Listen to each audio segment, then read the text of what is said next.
Bienvenidos a un nuevo video. Buenos días, tardes o noches, la hora, dependiendo de la hora en la que estén viendo este video. En el video pasado que titulé El pueblo para el circo, dije que en el próximo video estaría hablando acerca... Ya, perdón. Que estaría hablando acerca de el comunismo, del fascismo y que lo relacionaría con Morena. Y pues bueno, aquí me tienen. Quizás no hable tanto del fascismo. Sinceramente pensé que iba a hablar así bastante del comunismo y bastante del fascismo, pero ahora, en el momento que estuve preparándome para este video, quizás hable muchísimo más del comunismo que del fascismo, pero bueno. Antes de tocar el tema, me gustaría primero hablar de personajes, pues, sepas o no sepas de política, has escuchado hablar de ellos, los conoces. Y bueno, es de Fidel Castro, de Hugo Chávez, de Daniel Ortega, y quizás hable de Benito Mussolini, pero bueno. Algo que me gustaría señalar del comunismo y que tiene relación con estas cuatro personas es que en el comunismo siempre se dirigen a las clases populistas, siempre. No vas a ver a ningún comunista que no se dirija a las clases populistas en sus discursos, en sus tweets, en sus periódicos, en lo que sea. Siempre se van a dirigir a las clases populistas como a los obreros, a la clase proletaria, a los pobres. Esto es algo que podemos ver muchísimo con Hugo Chávez, con Fidel Castro, especialmente con estas dos personas que siempre en sus discursos se estuvieron dirigiendo a las clases populistas. Otra cosa que cabe recalcar es que a mí se me hace muy curioso, pero todos los comunistas, dictadores, todos recalcan así mucho, pero muchísimo, la democracia. No sé si se han dado cuenta, pero aquí me gustaría hablar de no solo de Claudia Sheinbaum, sino también de Andrés Manuel, que creo yo que ellos dos son las personas que en sus discursos o en sus mañaneras como que más recalcan que el país es un país democrático, que tiene instituciones democráticas, instituciones que el INE es independiente, que el INE es democrático. Como que si a cada rato tuvieran que estar diciéndole al mundo, no, México es un país democrático, democrático, democrático. O sea, si México es un país democrático, no hay la necesidad, no hubiera la necesidad de a cada rato estarlo recordando. Y es algo que me gustaría señalar porque es otra cosa que caracteriza, bueno, sí, que caracteriza a los comunistas, sin contar a la Unión Soviética, porque ellos eran comunistas así de pues, dictadores que no creían en la democracia, sino hablando más bien de Fidel Castro, de Hugo Chávez y de Daniel Ortega. Fueron dictadores que siempre tuvieron la necesidad de recalcar que eran personas democráticas, que su gobierno era democrático, que a cada rato lo señalaban como si hubiera necesidad de decirle al mundo para que no creyeran que ellos eran dictadores. Y bueno, vamos a hablar un poquito de la historia de estas personas.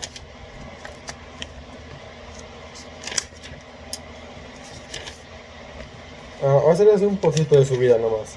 ¿Quién fue Hugo Chávez? Hugo Chávez, bueno, primero de Fidel Castro. Fidel Castro fue una persona que no nació en la pobreza, no nació en la clase proletaria. Y esto es otra cosa que también me gustaría recalcar. Todos, y esto sí lo voy a decir así, literal, todos, porque que yo sepa, no hay ni un solo comunista que haya trabajado en su vida. Ni uno solo.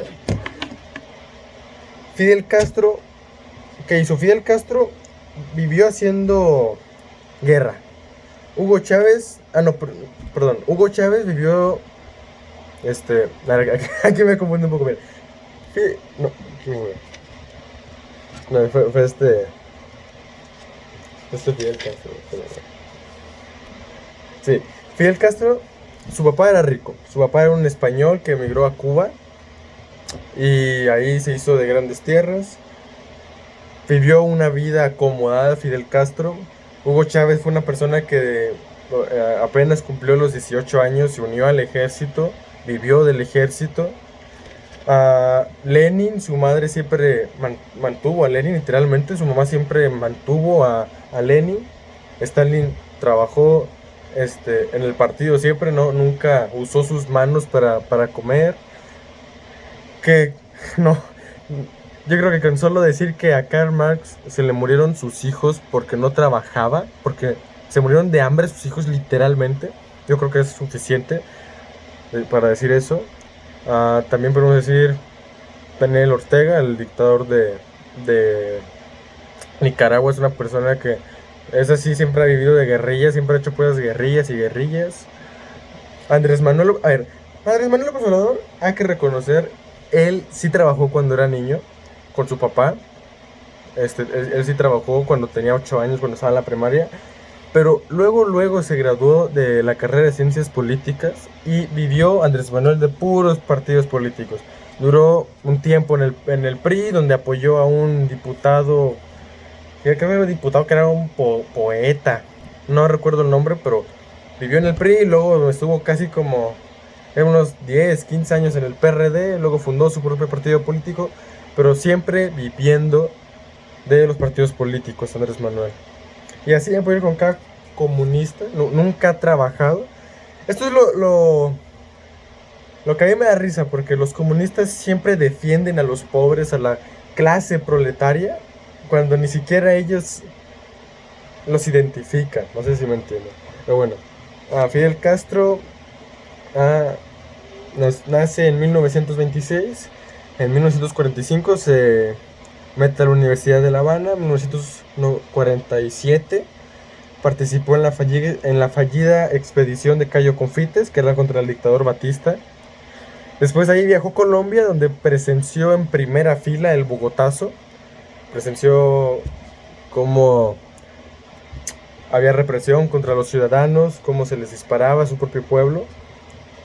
Se graduó de abogado y luego, en la madrugada del 26 de julio de 1957, atacó una base militar, él junto con 140 seguidores suyos, y fracasó.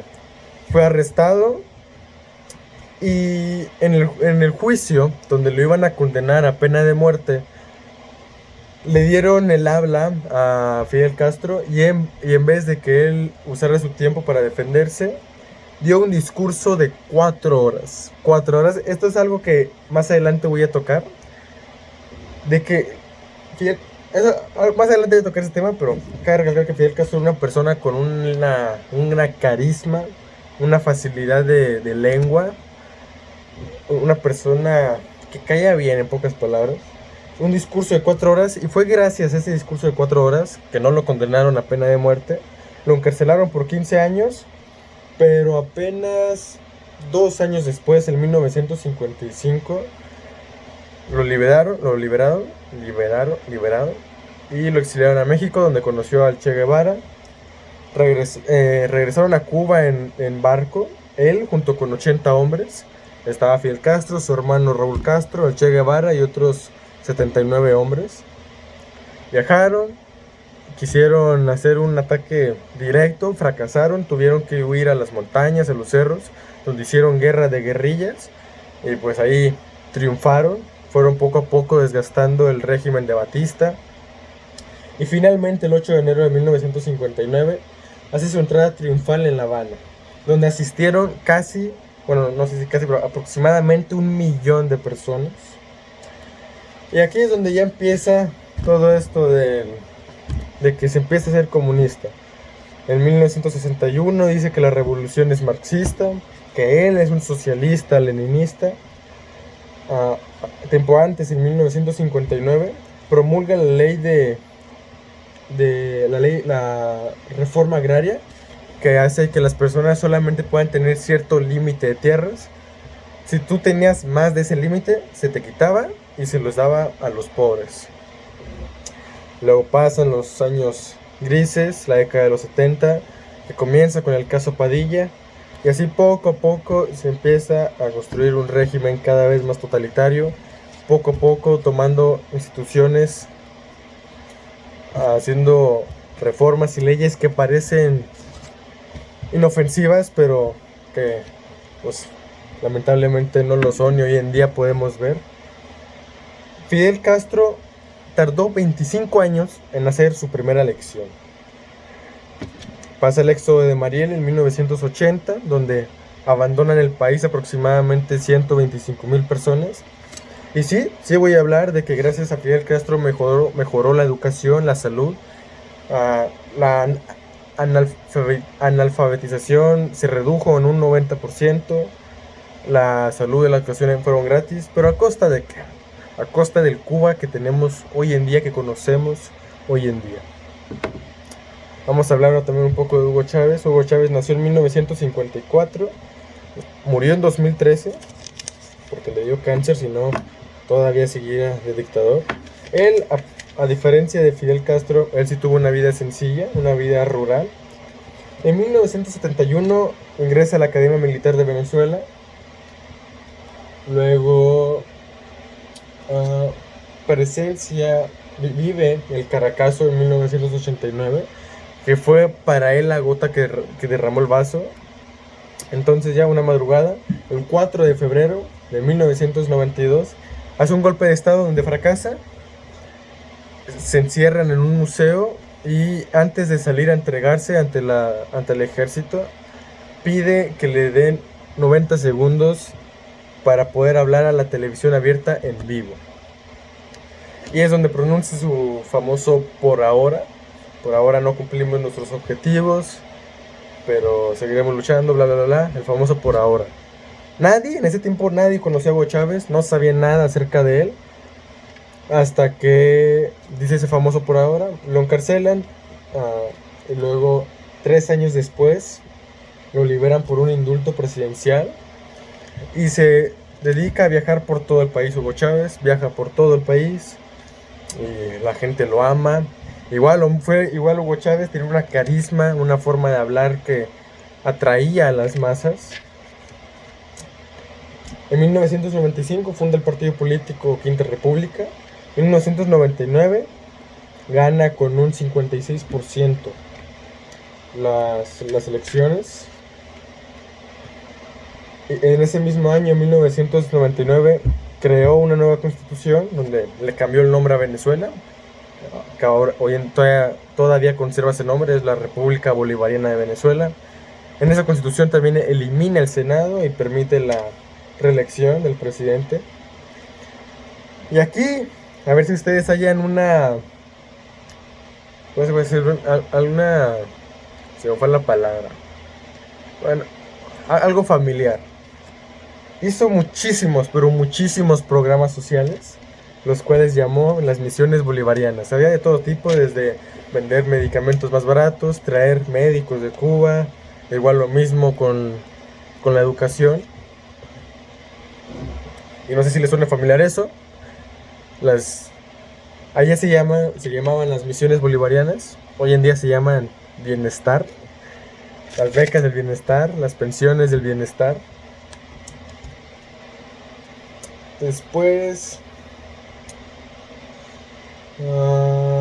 en 2001 hizo lo mismo, hizo una ley de expropiación de tierras, era lo mismo que en Cuba, una ley donde solo se permite tener una cierta cantidad de tierras, y las restantes se les da a los pobres. ¿Qué más? Empieza a expropiar empresas, PDVSA, Sidor, Cargill, Fertenitro, Confetri. Y luego creo que fue en 2004 donde se le conoce como la ley Mordaza, donde eso también es igualito que la ley Mordaza de Puebla, que se hizo en 2025. Es igualito que cualquier publicación que incomoda al gobierno, el gobierno la puede eliminar, incluso hasta te podía meter a la cárcel. En 2004 hace eso, y luego ya en 2005 donde cerró el canal RCTV. En 2002 ocurre el derrocamiento de Hugo Chávez, lo derrocan por 48 horas, 2 días. Vuelve al poder, ya que Miles y miles de ciudadanos, incluso soldados, fueron a Miraflores para pedir su liberación. Lo liberan, vuelve a la presidencia. Y es cuando Hugo Chávez entiende que si se quiere perpetuar en el poder, tiene que ir tomando poco a poco las instituciones democráticas, las instituciones, se me fue la palabra, las instituciones democráticas tienen que ir tomando poco a poco, haciendo leyes, reformas que poco a poco les centralicen más el poder. Algo que me gustaría tomar de ejemplo como lo que está pasando aquí en México es esto. En 2005, fue en 2005, no en 2004, en 2005 ocurre la ley Mordaza en Venezuela. En el año 2025, el año pasado, ocurrió lo mismo con la reforma al Código Penal de Puebla, en el artículo 480, que permite que cualquier publicación, sea de cual sea la plataforma, que insulte a un funcionario público, y a ver, uno puede decir, no, es que estás insultando, le estás faltando el respeto, pero a ver, es un funcionario público. Si tú eres un funcionario público es porque te estás exhibiendo a la gente, porque la gente te va a criticar, la gente te va a apoyar, la gente te va a odiar, la gente te va a amar. ¿Por qué? Porque eres un funcionario público. Entonces no tiene sentido que, porque me insultaron, te voy a meter a la cárcel 3 años. Porque eso es la ley Mordaza en Puebla, que te puede meter a la cárcel hasta por 3 años, por criticar al gobierno. 2 serían los programas sociales de Venezuela, las misiones bolivarianas. Aquí podríamos compararlo con los programas sociales del bienestar. También como poco a poco fueron tomando el poder, centralizando el poder, como en 2004 cuando tomaron el Tribunal Supremo de Justicia. Y eso, literal, eso es igualito a lo que pasó en 2025 con las elecciones del Poder Judicial. En 2004, Hugo Chávez, no sé muy bien lo que pasó, pero el chiste es que aumentó la cantidad de ministros o de magistrados que había, y como los aumentó, metió a puras personas que le fueran leales al régimen. Es exactamente lo mismo que pasó con las elecciones del año pasado aquí en México, las elecciones del Poder Judicial de 2025, donde los 9 ministros, se escogieron los 9 ministros, y que les son leales a Morena, leales al régimen, los 9 ministros de la Suprema Corte de Justicia de la Federación, Poder Judicial de la Federación, perdón.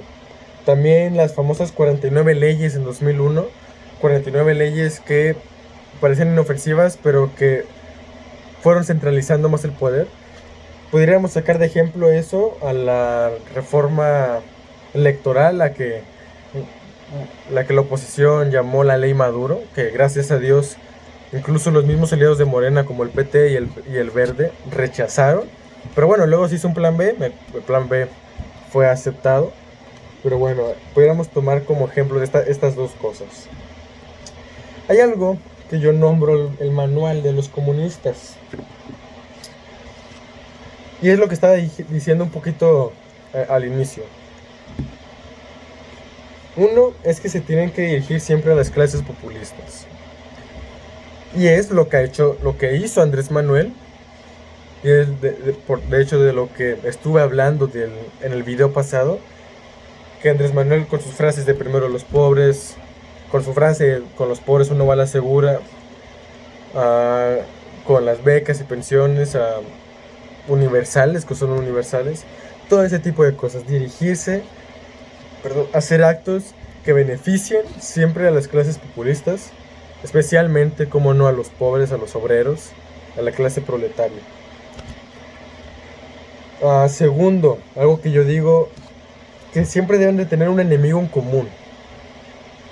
Los dictadores comunistas siempre deben tener un enemigo en común, un ser, una persona, un grupo al cual siempre echarle la culpa de todos los errores que ellos cometen. Un ejemplo, el enemigo común de Cuba, de Nicaragua y de Venezuela siempre ha sido el imperialismo de Estados Unidos. ¿Cuál es el enemigo en común que tiene México? Bueno, Morena. pues es el neoliberalismo de Calderón, el neoliberalismo del Priato. Siempre echarle la culpa al neoliberalismo, siempre recordar que, sí, recordar el pasado, que todo es culpa de Calderón, todo es culpa de Peña Nieto, y bla, bla, bla, bla, bla.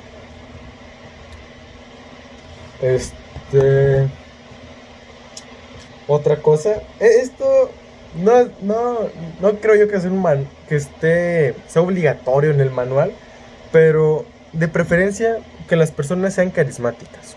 Como dije, con Hugo Chávez, con Fidel Castro, con Hitler también. Personas que conecten con las masas, que con sus discursos, por más...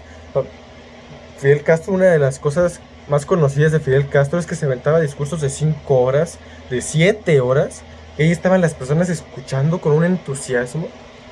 Pero bueno, Andrés Manuel López Obrador no es para nada carismático, desesperaba como hablaba. Y bueno, otra cosa, no sé si ya voy en la quinta o la cuarta, pero es lo que dije hace un momento, lo que dije en el principio, de hablar siempre de la democracia, de dirigirse siempre a la democracia. Y la 6, y la que es la más importante, la ignorancia. Mantener ignorante al país, sea como sea, usando la escuela pública, usando los medios de comunicación, usando todo lo que se pueda para mantener a la gente ignorante y que así no piensen. Y bueno, ya he hablado de estos personajes y los he relacionado con Morena, pero ahora voy a hablar más acerca de Morena y el comunismo. El video está muy largo, va a estar muy largo el video. Yo creo que hacer media hora, pero bueno. A ver, en primer lugar, el comunismo. ¿Por qué está mal el comunismo? A ver, no sé si... muchos de ustedes estarán pensando de que debí de decir que es el comunismo al principio del video, pero no, prefiero decirlo ahorita. ¿Qué es el comunismo? A ver. Karl Marx es el padre del comunismo. En 1848 publica el Manifiesto Comunista. El comunismo es una nueva ideología socioeconómica, se podría decir. Y de hecho yo tengo un manifiesto comunista. Yo tengo hay muchos tipos. Está muy cortito. Bueno, en pocas palabras, en el manifiesto comunista se habla de que la lucha de clases ha sido y será siempre eterna. Que siempre ha existido una lucha de clases, del pobre contra el rico, del proletario contra el burgués. Da muchos ejemplos. Cosa que está mal, porque no siempre ha existido una lucha de clases. ¿Qué es lo que existía antes? Un ejemplo, como en la época del feudalismo, donde se usaba el feudalismo como un sistema socioeconómico. Bueno, el feudalismo era, si no mal recuerdo, que yo trabajaba para ti, trabajaba en tus tierras, te cocinaba, lo que sea, y tú a cambio me pagabas a mí. También antes era, a ver, antes era completamente injusto, pero tu estatus social dependía de en dónde nacías y en qué familia nacías. Un ejemplo, sí, o sea, así era antes, o sea, si tú nacías en la nobleza, eras un noble y tenías más privilegios que uno que nació en el campo. Entonces, la lucha de clases no siempre existía, porque antes era eso, antes era de que ¿cómo se pudiera decir? Tu importancia ante la sociedad dependía de en dónde nacías, no en cuánto dinero tenías. No sé si me estoy entendiendo. Pero bueno, otra cosa que busca el comunismo y que busca siempre también la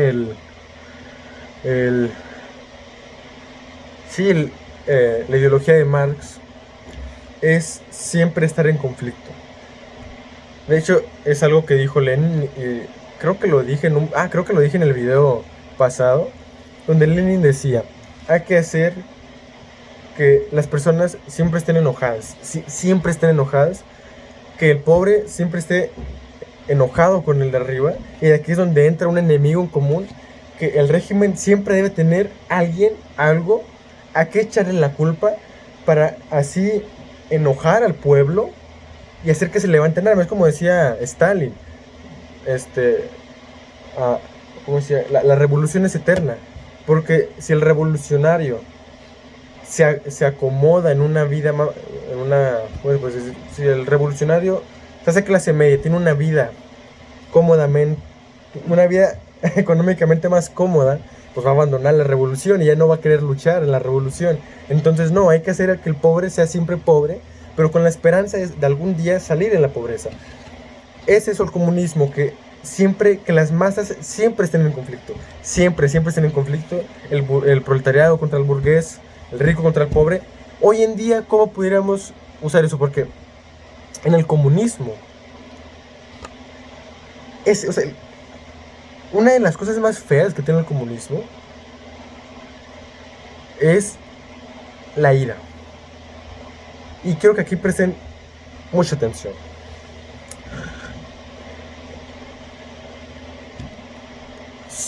Naturalmente, es más probable que nos llevemos mal que bien. ¿Por qué? Porque como tenemos muchas diferencias, como nacimos en épocas distintas, nacimos con familias distintas, en un entorno distinto, que ese entorno fue el que fue desarrollando nuestra forma de pensar, entonces pensamos de una forma muy distinta. Entonces es más probable que nos llevemos mal que nos llevemos bien. Entonces es ahí donde debemos construir algo que haga que nos llevemos bien. Es lo que llama Juan Miguel Zunzunegui un macrorrelato. Hay que construir un macrorrelato. ¿Qué es un macrorrelato? Algo que nos una, que aun con todas nuestras diferencias nos una. Un ejemplo, un macrorrelato del de antes, el catolicismo en España. Por diferencia de todo, somos católicos y eso es lo que nos une. ¿Qué podemos hacer hoy en día? Por diferencia de todo, somos mexicanos, somos estadounidenses, somos españoles, somos colombianos, lo que sea, y eso es lo que nos une. Pero el comunismo lo que busca es dividir. ¿Por qué? Porque el comunismo se alimenta de la ira, de la guerra, de que las masas estén siempre en conflicto para que así ellos siempre tengan el poder. Entonces, hoy en día, ¿qué puede hacer eso? Heterosexuales contra homosexuales, creo que se les dice cisgéneros, pero cisgéneros contra transexuales, blanco contra negro, hombre contra mujer, y lo peor, hijo contra padre. Es lo peor, ir en contra de la familia. Porque yo, por el simple hecho de yo ser hombre, soy, ¿cómo se le decía? Se me fue. Ay, ay, ay. Bueno, por el simple hecho de yo ser hombre, estoy mal y la mujer es víctima. Por el simple hecho de yo ser heterosexual, estoy mal y el homosexual es la víctima. Solo por el hecho de yo ser blanco, estoy mal y el negro es la víctima. Eso es lo que es el comunismo, de que siempre haya conflicto, de que nunca estemos en paz, porque el comunismo de eso se alimenta, de eso vive, del conflicto. Y lo peor, al extremo más extremo que pueden llegar, es atacar a la familia, de poner al hijo contra el padre, a la esposa contra el padre, al hermano contra el hermano. Es lo peor que pueden hacer. Porque si la familia, como yo lo dije en uno de los videos viejitos que tengo, creo que en el que hablaba del wokismo, dije que la familia es el núcleo de toda sociedad, y eso es verdad, y eso yo lo defiendo. La familia es el núcleo de toda sociedad, porque en la familia es donde se procrean personas, seres humanos. En la familia es donde se van construyendo sociedades. Es el núcleo de cualquier sociedad, es la familia. Y si tú destruyes ese núcleo, ¿qué pasa? Pues destruyes toda la sociedad entera. Entonces, eso es el comunismo. Bueno, una parte del comunismo. Otra parte del comunismo, ¿qué es? La libertad. Ataca la libertad. Y uno puede decir, bueno, Samuel, ¿en qué sentido puedes decir que el comunismo ataca la libertad? Ataca la libertad de de yo poder escoger qué vida, qué libertad económica puedo tener, porque en el comunismo no hay herencia, en el comunismo no hay ricos y no hay pobres, en el comunismo todos somos iguales. Quiero tocar estos dos temas, que en el comunismo todos somos iguales y que en el comunismo no hay ricos y pobres. Vamos primero con la igualdad, porque literalmente es el comunismo, que todos somos iguales, y así lo dice el manifiesto comunista, que todos somos iguales. Uno puede decir, Samuel, ¿qué tiene de malo que todos seamos iguales? Y aquí déjate digo algo. El ser humano, por naturaleza, es diferente. Y eso es hermoso. Es de lo más hermoso, de las cosas más hermosas que puso Dios en el ser humano. Que seamos diferentes. Diferentes desde lo más chiquito hasta lo más profundo. Diferentes en el sentido de que, no sé, la nariz, yo tengo la nariz chata, tú la tienes más finita, yo tengo las orejas grandes, tú las tienes las orejas chiquitas. Desde lo más sencillo, el color de piel, la forma de la cara, el cabello, hasta lo más profundo, como nuestra forma de pensar. Imagínense qué tan aburrido sería el mundo si todos fuéramos iguales. No tendría sentido dialogar, debatir, platicar. No tuviera sentido, sí, una simple plática de que, a ti te gusta este género musical, a mí me gusta este. Y no tuviera sentido. Todos viviéramos aburridos si todos fuéramos iguales. El hecho de que todos seamos diferentes es algo hermoso. De lo más hermoso que nos puso Dios. Diferentes en todo, en lo físico, en lo interior, tanto en cómo pensamos, en cómo nos relacionamos con los demás. Y que en el comunismo quieres imponer que todos somos iguales. Está mal. Porque, a ver, un ejemplo, voy a sacar un ejemplo que esto es historia. Stalin. ¿Qué fue lo que hizo Stalin? Stalin puso que todos los hombres, todos, de cierta edad en adelante, los 15, 16 en adelante, todos trabajaban en las fábricas 8 horas y después trabajaban en el campo 8 horas. Todos, sin excepción alguna. Oye, pero es que yo soy un pianista. Yo tengo un don para tocar el piano. No, vas a trabajar en las fábricas. Oye, pero es que yo soy un artista. Yo tengo un don para dibujar. No, vas a trabajar en las fábricas. Si todos somos iguales, si todos trabajamos de lo mismo, ¿dónde queda el arte? ¿Dónde quedan los dones? ¿Dónde queda Sí, lo que dije, un ejemplo. ¿Por qué vemos a Messi y no a el futbolista local? Pues porque Messi tiene un don. Porque Messi es una celebridad. Es una persona que, a diferencia de los millones de futbolistas que hay en el mundo, él tiene un don para el fútbol. ¿O por qué muchos ven en su tiempo veían a Juan Gabriel? ¿O por qué muchos veían no sé, yo qué sé, Beethoven, Mozart? ¿Por qué? Porque son personas que tenían un don para lo que hacían. Unos eran para la música, otros para el deporte, otros para el arte. Pero porque hay personas que tienen un don para hacer ciertas cosas. Entonces, en el hecho de que todos seamos iguales, entonces, ¿dónde queda eso? No hay espacio para las cualidades que cada uno tiene. Porque como todos somos diferentes, todos tenemos cualidades diferentes, todos tenemos dones diferentes. Entonces, si todos somos iguales, casi no me estoy viendo, si todos somos iguales, ¿dónde quedan los dones, el arte? El arte tanto el arte en la música, el arte en la danza, el arte en la pintura, ¿dónde quedan en el comunismo? Otra cosa, que no haya pobres ni ricos. A ver,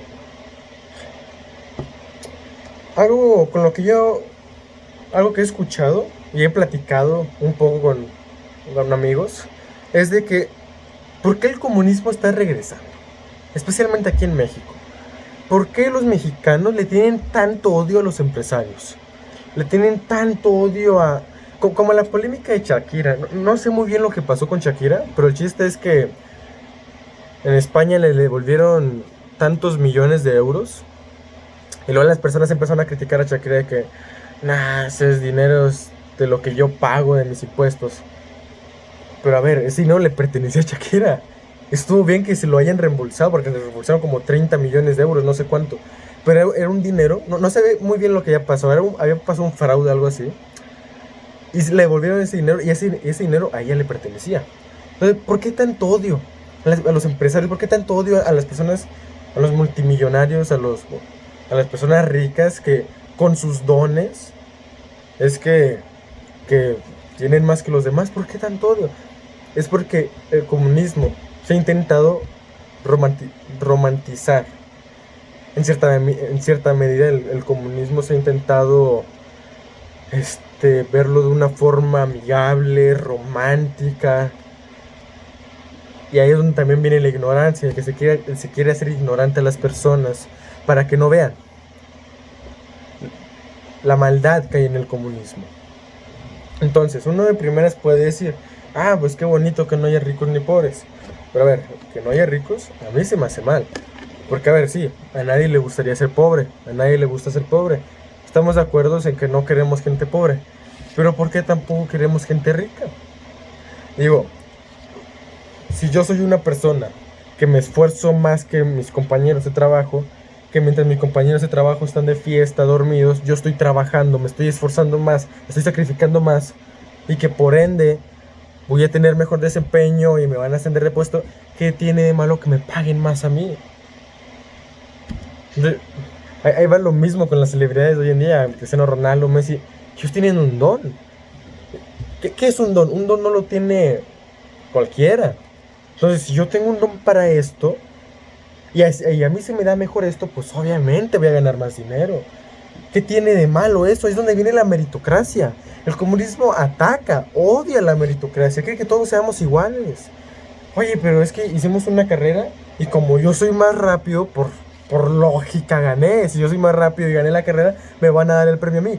No, en el comunismo no. Todos son iguales. No. Hay que ser meritocráticos. Yo en lo personal creo que el comunismo es satánico en el sentido de que el comunismo va en contra de valores bíblicos. Como que valores bíblicos como la libertad, como la meritocracia, como la familia. El comunismo va todo en contra de eso. Va en contra de la familia, porque quiere que la familia esté en conflicto, porque quiere que las masas estén en conflicto. El comunismo va en contra de la meritocracia, porque quiere que todos seamos iguales, porque no hay espacio para que alguien sobresalga. ¿Cuál es la tercera cosa que había dicho? La otra cosa. No, mejor la tercera cosa que había dicho. Pero sí, esto es el comunismo y esto es lo que está pasando aquí en México con Morena. Esto es lo que ha estado pasando. Andrés Manuel, que se dirigió mucho a las clases populistas y fue así como ganó el voto, con los programas sociales del bienestar, de atacar siempre al empresario, al neoliberal, a ver, dos cosas, pero bien comunistas que hace Morena. Sí, bien comunistas así de que no entiendo por qué la gente no se da cuenta. Es una, regalarle petróleo a la dictadura de Cuba, a la dictadura de Díaz-Canel. Y dos, Andrés Manuel López Obrador había puesto a un comunista como secretario de Educación. Ya tiene varios meses que lo expulsaron. Ya renunció, salió, pero ¿era quién era Híjole, se me fue. Ay, no me acuerdo el nombre. Hice un short, yo hablando de eso. Tener un comunista como secretario de Educación. ¿En qué cabeza va a caber que vas a poner a un comunista como secretario de Educación? ¿Y que le vas a regalar el petróleo a una dictadura? Una puede decir, es que es por solidaridad. No sé cómo se... Solidaridad. Bueno, esa palabra. No, ¿por qué ayudar? No estás ayudando a los cubanos. Estás ayudando a un régimen autoritario, que lo único que está haciendo es matar de hambre a su gente, esclavizarla. Estás apoyando a un régimen autoritario, totalitario, comunista. No estás apoyando a las personas comunes y corrientes, no. A esas personas no estás apoyando. Entonces, tantas pruebas hay de que Morena es comunista, pruebas que he mencionado a lo largo de mi canal de YouTube, como las que ahorita mencioné, de regalarle petróleo a Cuba y de haber puesto a un comunista como secretario de Educación, también como lo que dije en mi video pasado de los programas sociales del bienestar, también como lo que dije también en mi video pasado de dirigirse siempre a las clases populistas. Todo esto es comunismo, todo esto. ¿Y por qué la gente no se da cuenta? Porque lamentablemente hay mucha ignorancia en el país, abunda la ignorancia en el país. México es un país muy ignorante. Me da tristeza decirlo, pero lo tengo que decir. México es un país muy, muy ignorante, con gente muy ignorante, que por más que le expliques, en serio, no van a entender. México es un país también fascista. A ver, ¿qué es fascismo? El fascismo, en sí el fascismo, así se llamaba el partido de Benito Mussolini. Se llamaba el partido fascista. Entonces, no se pudiera decir que tal país es fascista porque en sí el fascismo pertenece a un partido político. Bueno, pertenecía. Entonces, ¿por qué decimos fascismo? Fascismo nos referimos porque, a ver, el partido de Benito Mussolini, el partido fascista, fue un partido donde no hubo libertad de expresión, no hubo libertad de prensa. Entonces es por eso que usamos la palabra fascista para dirigirnos a otros países. Un ejemplo, a México. México es un país fascista, ¿en qué? ¿Por qué? Porque es un país donde ha aumentado muchísimo la represión contra la prensa, contra los políticos, contra la libertad de expresión. Entonces es por eso que decimos que México es un país fascista. Nada más por eso. Pero bueno, yo creo que hasta aquí. Yo cuando estaba preparándome para el video y también cuando estaba haciendo unas pruebas para el video, yo ya sabía que me iba a tomar este tiempo en hacer el video. 40 minutos, el video más largo que tengo en todo mi canal. 40 minutos es un montón. No creo que YouTube me lo deje subir todo. Se va a poner especial YouTube, así que quizás lo tenga que dividir en 3 partes. No me gusta dividir los videos, pero ni modo. Entonces, espero que les haya gustado el video. No sé si di a entender mi punto de vista, mi opinión. No sé si pudieron entenderme. No sé si, como dicen por ahí, ¿no? De que hablé mucho, pero dije poco. Espero que no haya sido así. Espero que hayas entendido por lo que quise decir, todo el video. Y bueno, el video básicamente hablé lo que es el comunismo, lo relacioné con la historia y lo relacioné con Morena. Entonces, pues bueno, espero que te haya gustado el video. Si llegaste hasta aquí, pues muchísimas gracias, te lo agradezco mucho. Pues bueno, que Dios te bendiga, que Dios te salve y que Dios tenga misericordia del mundo entero, pero especialmente de la República Mexicana. Muchas gracias por ver.